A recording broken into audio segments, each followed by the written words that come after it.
Good Monday, everyone. Welcome to GardenStateWeather.com, GardenStateWeather.blogspot.com, Twitter, Facebook, and YouTube. I'm meteorologist Robert Smith. Hope everybody is happy and celebrating still safely their 4th of July Independence Day fireworks again tonight in some areas that did not have fireworks last night.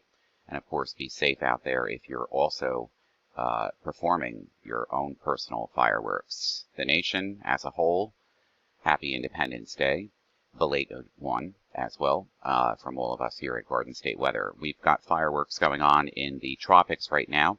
We have Tropical Storm Elsa, which is embarking right now on Cuba and getting into the Florida Straits, and we can already see the outer bands here beginning to get into the Florida Straits here over the next couple of hours. This storm is going to be formidable. We've got watches and warnings up in the Florida Straits here, parts of the West Coast and the Panhandle, and parts of the East Coast as well. We'll get into that in just a moment. The latest drop zones here, the Air Force Mission 10 into Elsa finished a little while ago, maybe a couple hours ago now, and it's showing strengthening here a little bit. There's a lot of drop spots here with the drop zones in and around the storm center here. And as of early this morning here, Tropical Storm Elsa is located about 20.7 north, 79.6 west. Max winds about 55 knots, but the new data may improve some of this over the next couple of hours. But there's a lot of convection here in different areas of the storm on the northeast and east side, and also on the west side, and probably a little bit of shearing here as the storm gets into the land area here of Cuba. Environmental pressure is about 1,004 millibars. That's the minimum central pressure. The radius is about 110 nautical miles, and about 50 knot wind radii by quadrant, and radius of maximum winds is about 15 nautical miles. This is the official forecast here from the National Hurricane Center for this Monday at 2 a.m. advisory number 19. And again, maximum winds now have gone up to about 65 miles an hour, which is 55 knots. Northwest movement at 15 miles an hour.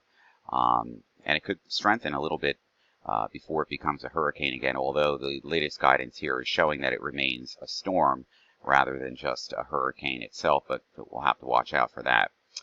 Right now we have hurricane warnings in effect here, and we'll get into that in a moment. This is the current 2 a.m. position here. And whatever happens here in this hot and humid air mass over the East Coast over the next couple of days will bring a trough into the east, and probably the remnants of whatever is, or still is, Tropical Storm Elsa, and that's going to add the enhancement to the rainfall probably during Thursday night, and early Friday, but we'll step out of this for just a moment.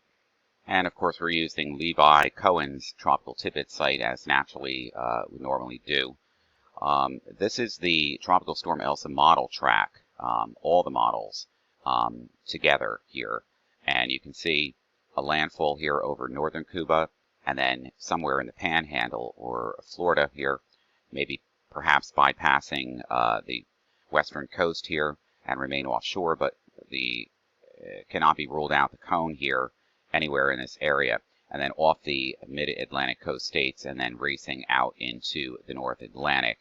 That is what that is currently showing. The GFS ensembles from last night, if we can pull this up. GFS ensembles pretty much near the same track here. The black line is the median here, so it could remain offshore, but still the impacts along the western coast of Florida and the Panhandle will be felt. There's definitely going to be a lot of rain around here.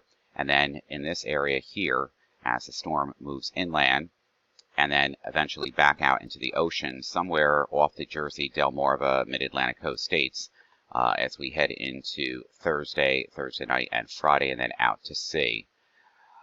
That is that. And the ensemble tracks of the GFS from last night also showing about the same thing. A little bit of weakening here as it gets into, and then strengthening actually, as it gets off the southeast coast here, and further strengthening a little bit, remaining a storm as it gets out into the northern mid-Atlantic and coastal waters here in about 120 hours. Latest key messages on Tropical Storm Elsa from the National Hurricane Center last night. Widespread heavy rain continues over portions of Jamaica. Scattered flash flooding and mudslides possible. Heavy rain will impact the Cayman Islands and Cuba tonight into Monday, resulting in significant flooding and mudslides over that area. And Elsa approaches the Florida Keys, the Florida Peninsula, and the coastal Georgia area on Monday through Wednesday, with heavy rain may result in isolated flash, urban, and minor river flooding. Mid to late week, heavy rains across coastal South Carolina will also result in isolated flash flooding. Tropical storm conditions and dangerous storm surge expected along the hurricane conditions possible in portions of eastern Cuba tonight. Tropical storm conditions expected in portions of central and western Cuba tonight and Monday, and spread into portions of Florida by late tonight. Tropical storm and surge watches are in effect for portions of the west coast of Florida's peninsula, where tropical storm conditions and dangerous storm surge are possible beginning as early as Monday night and continuing into Tuesday. And of course, there is the risk of tropical storm conditions, storm surge, rainfall impacts along with the remainder of the Florida peninsula Tuesday through Wednesday, and the coast of Georgia and the Carolinas Wednesday and Thursday. U.S. rainfall potential. This looks quite high here, several inches, especially from Tampa south. And of course, anything over 2 to 4 inches here in the greens, over 4 to 6 inches here, right along the panhandle here of the western panhandle of Florida here, south panhandle coastal areas here. Peak storm surge.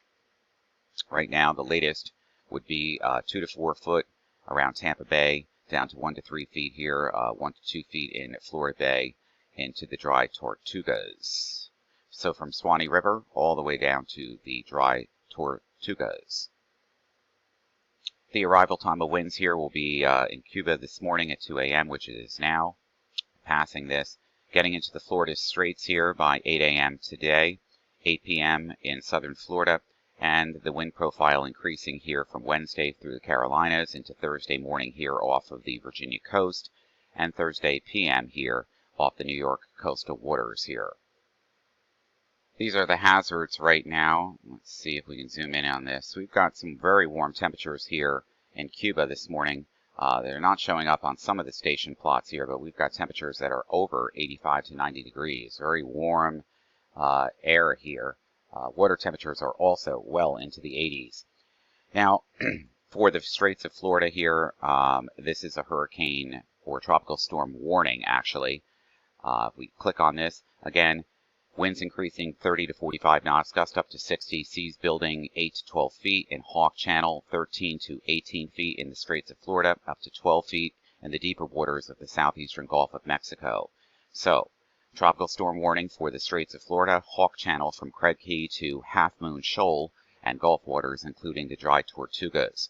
Tropical storm force winds expected today during the afternoon until Tuesday afternoon, and tropical storm force winds will cause hazardous seas which could capsize or damage vessels and reduce visibility. Mariners should alter plans to avoid these hazardous conditions, remain in port, safe seek harbor, alter course, and or secure the vessel for severe conditions. Here, in the lighter pinks here, if this shows up, we have small craft advisories and also tropical storm watches in effect for this area and also for this area here. We'll be monitoring that. And back at home this morning in the Garden State at 3 o'clock this morning, we've got visibilities being reduced to a mile and a quarter, a mile and 3/4, and 5 miles here in some patchy dense fog this morning across, especially over interior areas like our area here at the Morristown Airport now has visibilities that are 1.25 miles, obscured at about, the clouds are obscured at about 700 feet, so that's pretty low. Also here on Long Island at Farmingdale Airport, scattered clouds at 7,000, thin scattered at 7,000, and visibilities about 1 3/4 mile in mist. So there is some mist and drizzle out there this morning. And as far as air temperatures this morning across the northeastern United States, especially the New Jersey, New York, Philly metro area, running in the upper 50s to around 60. The dew points are pretty juicy as well, and the relative humidity value is going to show up. Dew points are just about where the air temperature is, so you can just imagine the relative humidity.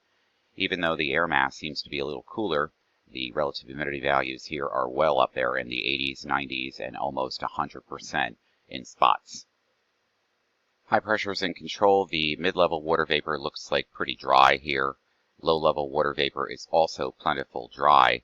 And under this, the shortwave IR is showing some clouds here and some fog across the interior valleys here this morning.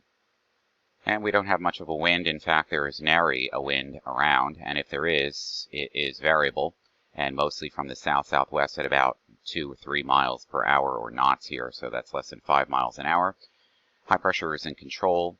Either it's clear in most areas, or there is some obscuration from either haze or some fog across the region. Dew points are sticky right around with the air temperatures as well. And we'll take a look at the latest model guidance here coming in for the temperatures as we head into this Monday. High temperatures are going to be back into the 80s here right along the coast, upper 70s on the south shore and north shore of Long Island, southern Connecticut here. Interior sections like urban centers in the mid and upper 80s here, approaching 90 across the Chesapeake here. It's only going to get warmer and hotter and more humid as we head into Tuesday with temperatures again in the mid-90s. Oh yeah. And we're going to do it again in the mid-90s on Wednesday, and then things are still hot and sticky here on Thursday with the rain coming in. We'll get to that in a moment. Temperatures back into the mid and upper 80s. Got a humid week coming up as well with lots of rain on the way later. And temperatures back into the 80s again on Friday. Saturday, bumping it back up again to 90 in some urban centers here.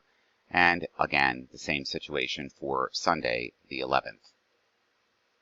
We'll take a look at the European model guidance from last night, valid this morning. Well, high pressure is in control. Again, can't rule out an isolated shower around the region this afternoon, but a warmer air mass overall. Things are pretty quiet until we get into Wednesday and Thursday. Whatever happens here with the upper low and trough coming in from the west here, a cold front of some sort.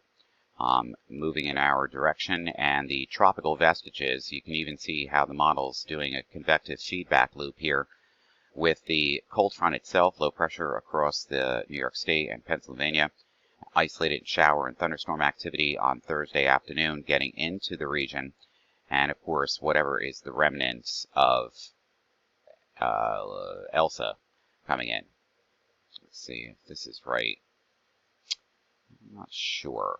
Actually, we did this wrong. This is the latest. Hold on one second. Get this back here. Okay. This is, that was last night's front. Here comes Elsa and up the Gulf Coast areas in the Panhandle. And look at the shower and thunderstorm activity that will begin to move into our area towards the west of us on Wednesday afternoon. There could be some shower and thunderstorm activity, and whatever happens here, high pressure building over, let's say, the St. Lawrence River Valley here and Nova Scotia. And here comes the warm, moist air mass in place with pop-up showers and heavy downpours on Thursday afternoon, and then Elsa moving off of the Carolina coast and then up in our area. So there's going to be some rain impacts here, but the model wants to keep most of the rain offshore associated with Elsa itself after the front passes. Yeah. We'll see. Localized now, this is going to be warm and sticky air mass in place. Most areas should be dry. Thursday, here comes the shower and thunderstorm activity with the cold front itself. And whatever is left here of Elsa, it looks like the model guidance here wants to take it off of the Virginia coast and keep most of the moisture right along the coastlines of Monmouth down to Atlantic and Cape May here. And it breezes on by and heads out into the Atlantic, south of the coastal waters of Long Island, but still could hit portions of Barnstable and Providence and Boston with some rain associated with this particular storm. And things should quiet down just a little bit. Just a little bit. And the other thing I wanted to do for this week ahead is look at if there are any record high temperatures in the area. And I'm not showing any, even though that we are going to be in the 90s here on Tuesday and Wednesday. And, well, I'm not showing any records here. None. From the Mid-Atlantic River Forecast Center, here we have our year-to-mean aerial departure precipitation for the northern New Jersey area. So we're still running a couple of inches here, several inches in these counties in yellow here, above normal in the green counties here.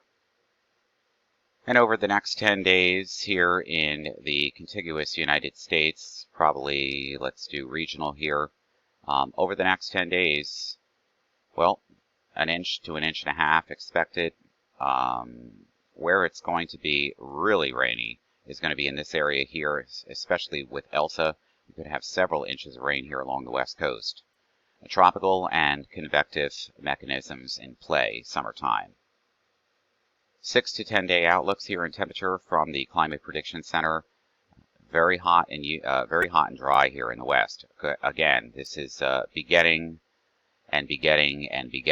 of the drought situation that we are in and continue to be in this region. Dangerous situation. Drier than normal here in Florida. This is for the period from Saturday the 10th through the 14th. And, well, cooler, actually, I should say. These are temperatures. Hotter than normal in the southern Florida region. Of course, the Intermountain West here, where the drought continues in dry conditions. And cooler than average across the Michigan area all the way down through Texas, probably with plenty of precipitation. 8 to 14 day, same thing. The heat expands, the dryness and the drought expand all the way to the northern tier here into northern New England too. And the temperatures will be hotter in this region here, and then cooler in the convection here across the Midwest and Southwest and Central Plains, with probably a lot of thunderstorms. We looked at the 6 to 10 day precipitation. On average, it's running about 30, 40, 50% above normal mean here. Probability of precipitation across these regions, drier across the areas that are receiving the drought. The 18 to 14 from the 12th through the 18th, same kind of story. And we'll leave you with this for this broadcast this morning. Elsa, as of 2 a.m. this morning, Pacific Daylight Time. Or Eastern Daylight Time, actually, not Pacific, Eastern Daylight Time. Elsa just south of the central area of Cuba. Conditions expected to deteriorate over central and western Cuba later this morning. It is about 135 miles east-southeast of Cayo Largo, Cuba, and about 245 miles southeast of Havana. Maximum sustained winds are 65 miles an hour. The movement is to the northwest at about 15 miles per hour, so it definitely has slowed up over the last couple of days. And the minimum central pressure is 29.65 inches.